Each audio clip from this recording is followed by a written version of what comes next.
স্মরণকালের ভয়াবহ বন্যার কবলে ফেনী, নোয়াখালী, কুমিল্লায় ক্ষতিগ্রস্ত প্রায় 40 লাখ মানুষ। ক্ষতিগ্রস্ত এইসব মানুষের সহযোগিতায় এগিয়ে আসেন সরকারি দপ্তর থেকে শুরু করে বিভিন্ন সংগঠন। অর্থ, শুকনা খাবার এবং পোশাক সহ সংগ্রহ করছেন বিভিন্ন সরঞ্জামাদি।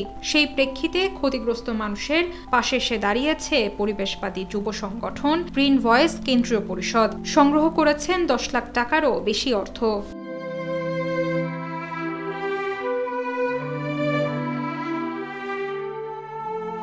সোমবার বিষয়টি দ্য সাউথ এশিয়ান টাইমসকে জানিয়েছেন সংগঠনটির কেন্দ্রীয় সমন্বয়ক মোহাম্মদ আলমগীর কবির। তিনি বলেন, তারা বেশ কিছুদিন ধরে অর্থ সংগ্রহ করছে। এখন পর্যন্ত তহবিল সংগ্রহ হয়েছে 10,24,819 টাকা, যার মধ্যে 3,39,470 টাকা ত্রাণ বিতরণে খরচ হয়েছে।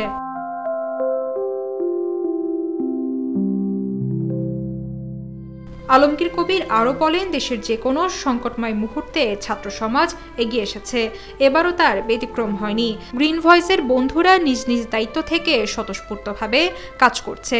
বর্তমানে তারা দুর্যোগ পরবর্তী সাড়া দেবার প্রস্তুতি নিচ্ছে।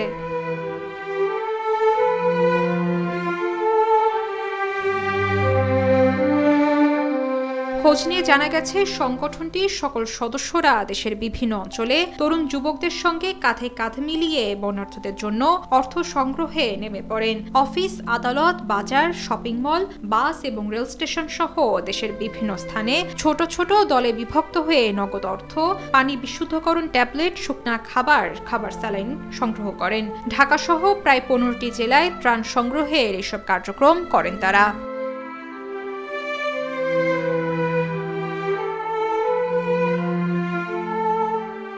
শুভশ্রী রায়, সাউথ এশিয়ান টাইমস, ঢাকা।